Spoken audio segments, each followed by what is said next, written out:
First of all, I have to tell you that I am sure that the future of sex is assured because of all of you being here. So here's what I would like to do. I'll put a few issues on the table, and then let's have a discussion. And as you know, there is a midrash which explains why somebody like me, at the age of 84, can still talk about sex from morning till night, because I'm so Jewish, because for us Jews, sex has never been considered a sin. Sex has always been considered a mitzvah between a husband and a wife. I don't want you just to pick up somebody at the convention for tonight, but I want you to promise that all of you who don't have a significant other, that you are going to look for one as of today. And those of you who do have somebody, I want you to make believe that it's Friday night tonight. I want you to engage in a different sexual position. And I want you to call me tomorrow, because maybe I can learn something new. My main message is that when people ask me, how come I can still do this and talk and enjoy it, it's because I really, on a serious note, believe that each one of us has to do and learn something new every single day. That has to do with the future. For us Jews, it also says in the tradition that if you stand on the shoulders of giants, you can see further. Now, you do know I'm 4'7". I cannot shrink, because otherwise you're not going to see me anymore. But I certainly am standing on the shoulders of giants in terms of the topic that I talk about, from Kinsey to Masters and Johnson to Dr. Helen Singer Kaplan, who trained me. And the message for the future is not to forget what they have taught us, to include it, to work with it, but to also go forward. What we do need, and I hope I can prove that in the little time that I have, what we do need is more research. We do have some data, we do have some scientifically validated data, but it's not enough.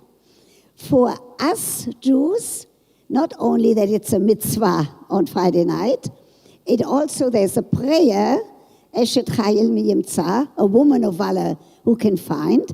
There is one sentence that in that prayer that I believe is the most sexually arousing of all sentences in the entire world. That sentence says, there are many wonderful women out there, but the husband says to his wife, you are the very best. And in terms of sexual mechanism, in terms of sexual arousal, there is no better sentence than for him to say, you are the very best. I would like her to say to him also, you are the very best. So maybe we add that to the tradition. So I want to tell you a little bit what has changed in the US and also here. But I do live there, so I know more about the scientifically validated data from there. What has changed in the couple of years is not the questions.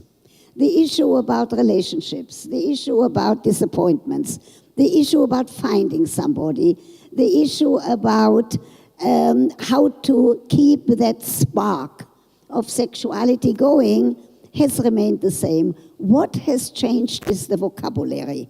People ask me questions with much more explicit language than in previous years. I'll tell you what else has changed.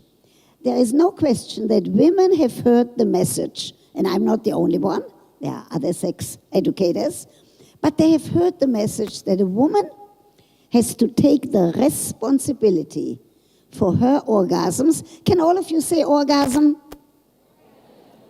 A little louder. That was wonderful. A woman has to take the responsibility for her sexual satisfaction.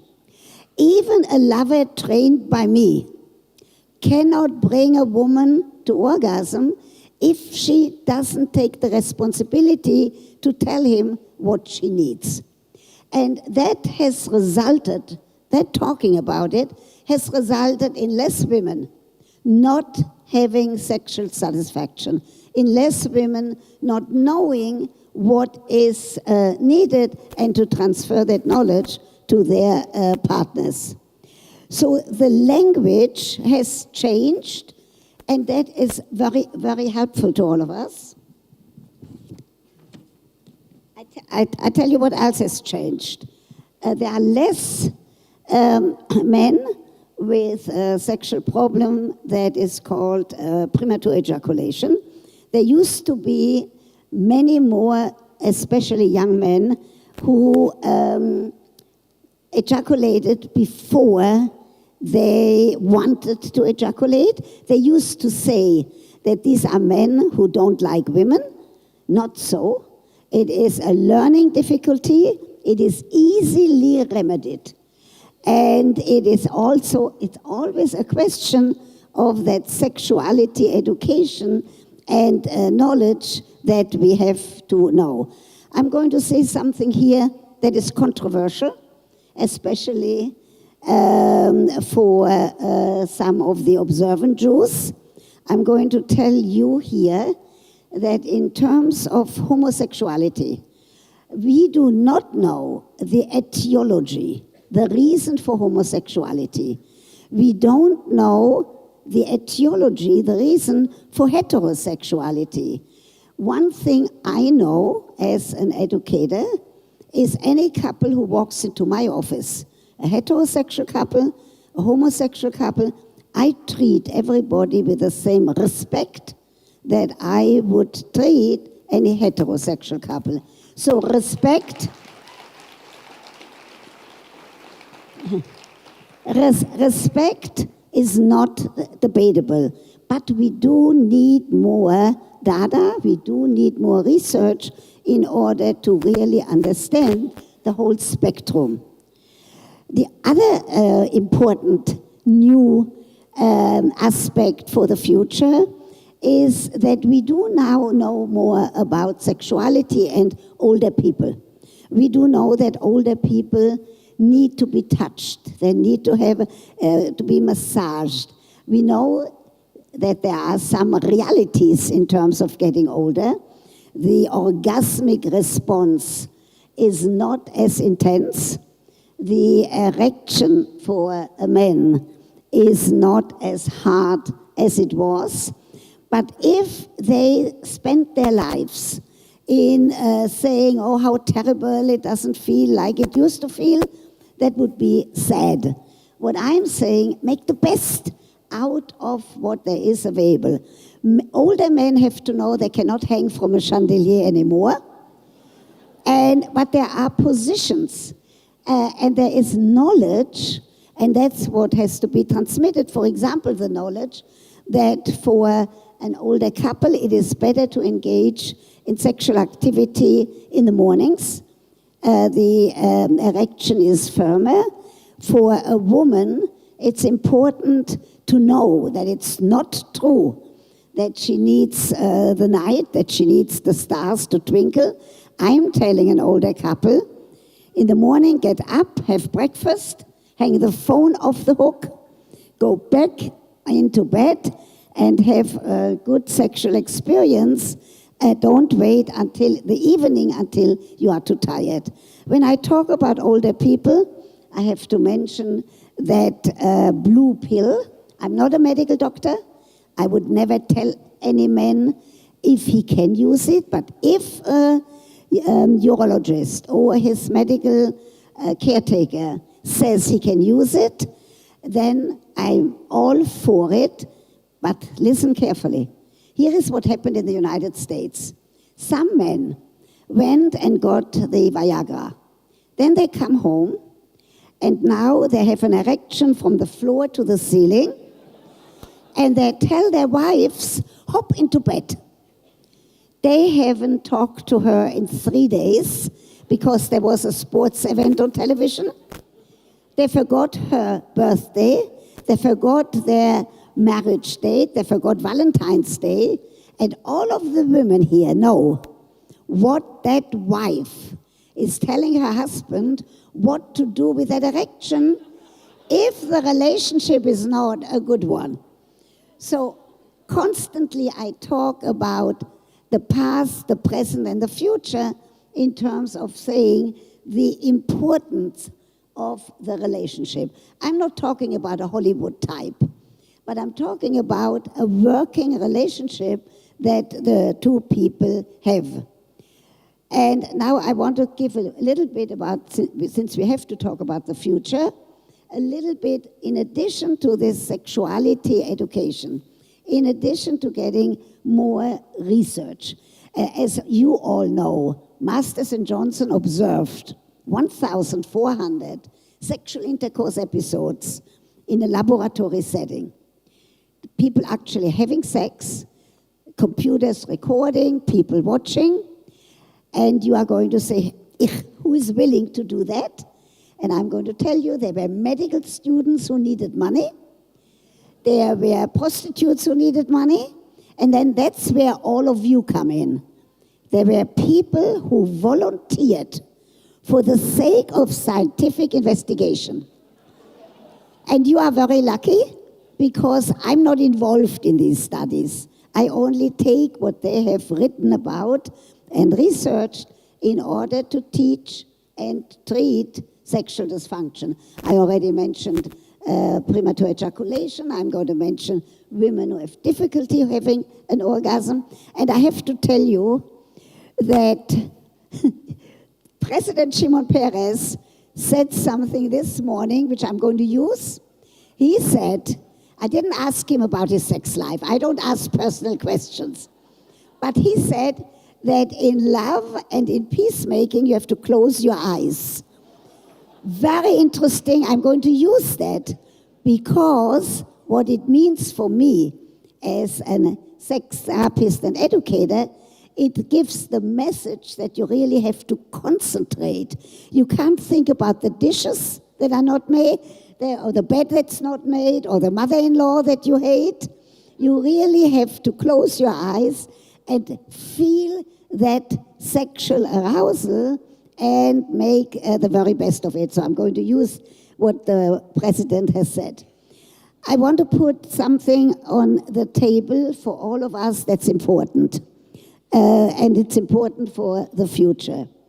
That has to do with the internet. I believe that a couple, hopefully closing the door and no children in the room, that a couple, that it's perfectly all right to look at sexually explicit material on television or on the internet. I'm sure that that book, 50 Shades of Grey, who has heard about the book? I'm sure it gets translated into Hebrew soon. I'm all for it because it proves a point. They used to say that women do not get aroused by erotic literature or by sexually explicit material. Not so. A long time ago, Lady Chardell's Lover, then came The Fear of Flying, and now I have to tell you, because God forbid that you know about something and I don't know, I read all 3 volumes of 50 Shades of Grey. So I can say to you that people should use it. Women should use it. All of us have such rushed lives that it's important to say, okay, right now we have some time to caress, to massage each other, and to be sexually aroused. Back to the warning. Scare techniques usually do not work. What we have to worry about is that to teach, but to teach, like it says in our tradition, if you teach with humor, students will remain, they will remember what you taught about. So what we have to say in terms of the internet is our youngsters have to realize the dangers. They have to realize not to put a picture of themselves naked on the internet. They have to realize never, ever to meet somebody whom they have talked on the internet. Parents have an obligation to know what their youngsters are doing on the internet, and also even with gossip. Some people put gossip on the internet and they think they can retrieve it. It can't be retrieved. I tell you what happened in New York. I'm sure you know about that. At Rutgers University, a student was filmed by his roommate, be engaged in a sexual encounter with an older man, and he jumped from the George Washington Bridge. It wasn't his only problem, but it was something that kind of gave him that last push of committing suicide. So I do believe that in terms of the internet, in terms of what our children see, that we have that obligation. I have to tell you that my late husband, I was married for almost 40 years, and Fred passed away 14 years ago. I never permitted him to come to any of my talks. I'll tell you why. Now when I'm going to ask for questions, he would sit there, he would raise his hand, I wouldn't be able to just ignore him, and he would say to you, don't listen to her, it's all talk. One time I made an exception. Diane Sawyer, Fred loved Diane Sawyer. Diane Sawyer came to my apartment in Washington Heights in New York, where I still live, and I didn't have the heart to say to Fred, you can't be home. So here's Diane Sawyer with 60 Minutes, comes to the apartment, we sit down, the cameras are rolling, and Diane Sawyer says, Mr. Westheimer, how is your sex life? To which Fred said, and I have it on tape, the shoemaker's children don't have shoes. So while it's wonderful to be able to take the data and to take the material, we do have to say we need more education. We, for example, need more across the United States, and I'm sure here also, we need more sex education classes in the schools. I'm old-fashioned and a square. I would never ask anybody any direct questions, but I tell teachers, have a shoebox in the classroom, let the children put in questions, no names, and answer those questions. When I did the radio, I did it 10 years, every Sunday night, called Sexually Speaking, and I didn't ask people for their last name. I only was interested in what they asked, knowing that everybody else who listened to me is hopefully going to learn something. I'll give you one example. A young man called. He said, Dr. Ruth, I think they couldn't say Westheimer, too long a name. So they said Dr. Ruth, and it's okay. He said he and his girlfriend love each other. So you know already when they have, and he told me that they have good sex. So you do know that they were not religious. And I didn't ask them about that. I just heard what he said. And he said that they don't want to be parents right now, so they are using contraceptive. So I was very happy. I asked, what is your comment? Because sociologically speaking, programs like this create a community of listeners. So I said, what's your comment? And he said, because people sometimes called in to give advice to somebody who called before. He said that his girlfriend likes to toss onion rings on his erect penis. I did exactly what you are doing. I giggled because a good sex therapist has to visualize what people do. And then it gave me the opportunity to use it for a teaching moment. I said, anything two consenting adults do in the privacy of their kitchen floor, living room couch, or in the bedroom is perfectly all right. Now I have to tell you what's happening new because we're talking about the future. I told you already my age. As we speak, on June 30th, there is going to be a play written by the playwright Marc Saint-Germain, a Canadian who wrote Freud's Last Session. And he now wrote a play. I have to tell you, they didn't check the title with me. I blush a little when I say it, but to you here I have to say it, because the opening is on June 30th. The play is called Dr. Ruth, All the Way. And I said, it's okay. The woman who plays me is a woman many of you know. Her name is Deborah Jo Rupp, and she's from the television series of the 70s show. The reason I'm smiling at the same time that I'm blushing a little is when I go to the United States, I thought I'd just study for a doctorate. I'll come back to Israel. You all know my story. I said, they told me you have to take speech lessons to lose your German, Frankfurt am Main, Swiss, Israeli, 5 years Paris, Sorbonne. To lose your accent, you have to take lessons. At the time, I made $1 an hour. And I said, okay, and I went for my doctorate. I said, okay, one day I will. Thank God I never had time or money. But she right now, Deborah, is getting speech lessons from a speech coach to learn my accent. So the other thing that is new, because Israelis always want to know what is new, in the future there's a wine coming out called Vin d'amour. Can you all say that, Vin d'amour? Wine of love. Why? I tell couples, I tell all of you who have a partner, everybody has rushed lives. When you get home, drink a little bit of wine. But I say, don't drink too much, otherwise she falls asleep and he can't get an erection. So drink a little alcohol. So here's the Vin d'amour, Dr. Ruth's Vin d'amour. Less alcohol content so that they will get into the mood of a good sexual experience without her falling asleep and him not having an erection.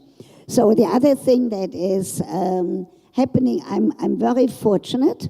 I have, first of all, I have the best 4 grandchildren in the world, but I don't let them come to my lectures.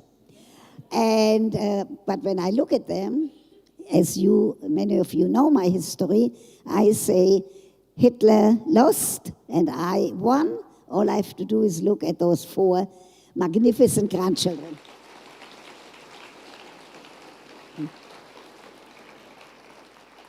So I would like to get, whoever is getting me the first question, don't say I. I have to say one more sentence that has to do with the future. When I did the television program, I did 450 programs, taking actors and actresses, we assigned them problems. A man comes home, he finds his wife in bed with his best friend, or he has difficulties with his erection. Pardon? Okay, he's told me 7 minutes, I'll talk fast. Or he has difficulties with his erection that fits the talking fast because it takes a longer time. And we assigned those problems. I never used real people. You will never see me in a reality television show. I used actors and actresses. I said the mother-in-law hates that wife. This is why she has difficulties having orgasms. The man has retarded ejaculation, or he has other difficulties, whatever it is. After the program, I could say to them, you did that very well, to the actors and actresses. They got paid, and I could sleep at night. So all of these reality television shows, you will never see me endorsing them or talking about it. I want to tell you, I did a book, which I hope will be translated also here, for parents of youngsters that has to do with teens and sex today, and from social networking to friends with benefits. I have to tell you, I'm not computer literate, but I can talk. I have the gift of talking. I have people put it on the computer. I have right now 56,721 people on Twitter. I want to get a few more. Thank you. So can I see some light? Whoever is asking me the first question about a friend of theirs is getting a keychain, Sex for Dummies. Come here, here's a microphone. Dr. Ruth. Yes. We love you. We love you. I love that at the age of 84, they had to give us a bigger room. I love that.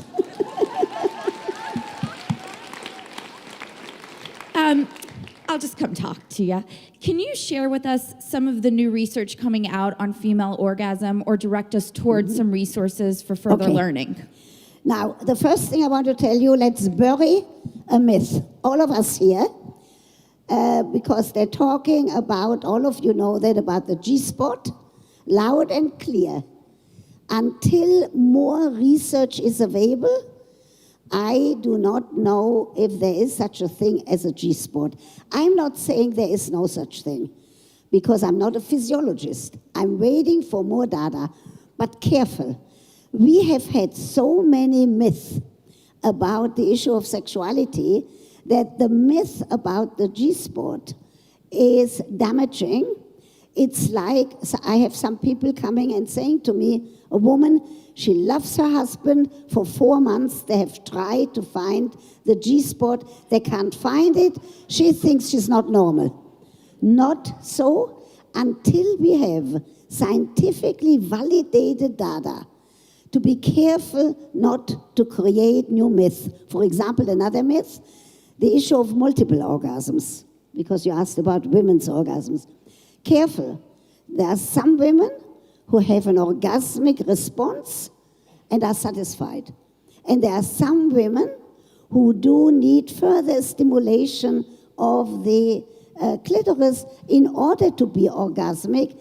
But this idea that it has to be multiple orgasms is very damaging because it puts pressure. We all live with enough pressure. It puts more pressure in terms of that relationship. I also want to warn, that comes out of some of the questionnaires and some of the questions that are being asked. Please, women, don't tell him that your last lover had a larger penis. Not a good idea. He's going to lose his erection. Size of penis has nothing to do with the sexual satisfaction of the woman, except if it's a minuscule one. Then you might have a problem. I send them to a urologist. And careful for men not to say that, boy, the last lover had bigger breasts or that she kissed better. People usually don't forget sentences like this. So it's very important to be sensitive, but what we do need more research about is the whole issue of sexual arousal. I told you before in the prayer, Eshet Chayil, a woman of valor, that sentence of you are the very best. We need more research in terms, we know that it takes women a longer time to be up on the curve of sexual arousal. And women need a longer time after orgasm to get back down that curve. Men who say that it's physiological, that right after ejaculation they have to go to sleep, are sexually ignorant. Because if they could learn that a woman needs to be caressed, a woman needs to be talked to, and she needs to be held in order for that curve to be successful. What we have to teach men is that this actually will provide the arousal for the next sexual encounter, even if that next sexual encounter is 3 weeks later. But so there is a lot of real data that just people have to know in order to be sexually literate. Can I have one more? Another question? You get a keychain. Dr. Ruth? Dr. Yeah. Ruth, hi. Where are you? Here. Yes. Hi, תודה רבה, first of all. נתבוסי in Israel, עד 120 כמו 20. and maybe even beyond. Thank you. you so much for being here. And speaking of the future, any chance to have you here as the Minister of Education in Israel? We can talk. No. My question is unfortunate. Well, it is maybe less funny. I would love to know your thoughts about the ultra-Orthodox community. The what? Ultra-Orthodox community. Yes. And, well, first of all, I don't know if anybody in the community was courageous enough to invite you or ready to speak to them. And if not... Let me tell you. First of all, I come from an Orthodox home, Frankfurt am Main. If you would have told me that I talk about erection and orgasm all day long, I would have said to you, you must be kidding. I did a book with Jonathan Mark, who is the editor of the Jewish Week, an Orthodox Jew. I do know about the rules and regulations of Nida, and I'm telling Orthodox couples, first of all, they have to be as sexually literate as anybody else. Now, there are color classes, there are classes for the women, there are classes for the men. I'm not making a revolution by saying they should be together. They should separately learn, but they should learn. I'm telling an Orthodox couple who adheres to Nida, who 5 days of menstruation, 7 clean days, and then she goes to the mikvah. With many couples, what actually happens, he takes over the household chores so that she can rest when she comes back from the mikvah. He has an obligation to engage in sexual activity with her. If the relationship is a good one, that's wonderful. Because now 12 days have passed before they can have sex again. I would never tell a reform or a couple who doesn't adhere to these rules and regulations to do that, because it wouldn't work. It has to fit into the values, into the beliefs, and into the adherence to the rules of that particular couple. But when the couple that does engage, I think it is wonderful. And I know there is a tremendous amount of work to be done. Here's the future for all of you young people. More education. And I'm not saying that they should do education with mixed couples. If the values and the beliefs and the religious beliefs call, and I'm saying the same to Catholics, calls for separate classes, that's what should be done. But the important thing is to say, there is some data, there is knowledge. People have to know what to do in order to remain sexually active until a very late stage in life. As you know, in the Jewish tradition, you can get a get. As you know, in the Jewish tradition, there are very many people who will try to make shidduchim. I think there should be more. I'm very worried in our day and age, talking about the future, about loneliness.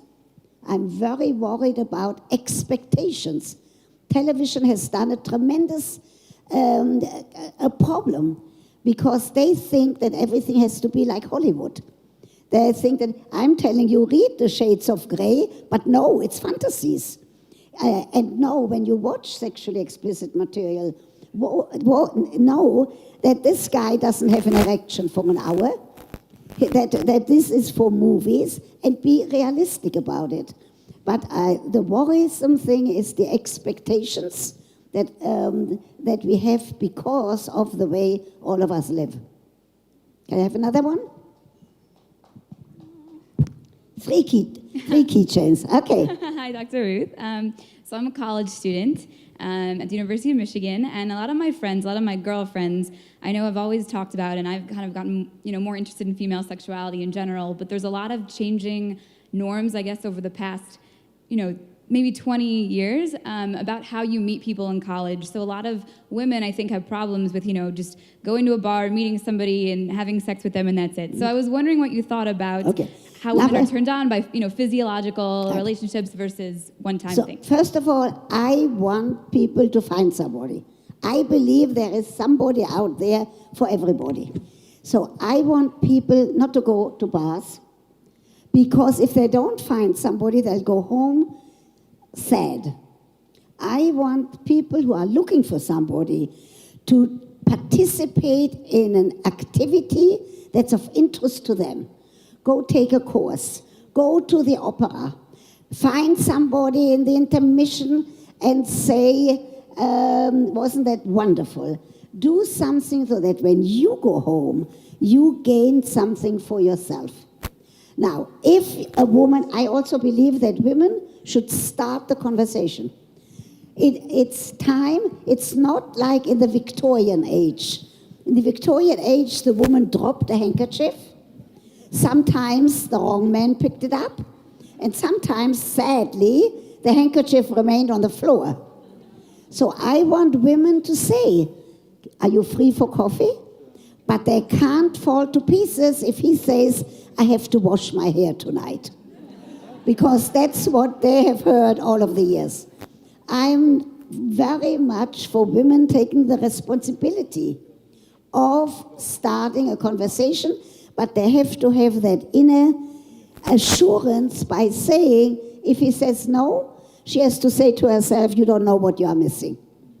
So I'm not so much for bars, because very often people then go home and they haven't met anybody. I'm for content, that you do something that you think there is a possibility of meeting somebody. Do I have time for one more? No? No more time? Okay, I want to tell you something. All of you who have partners, different position tonight. All of you who don't have a partner, when I come back next year for the next convention, I need you to have partners. Shalom v'kol tov.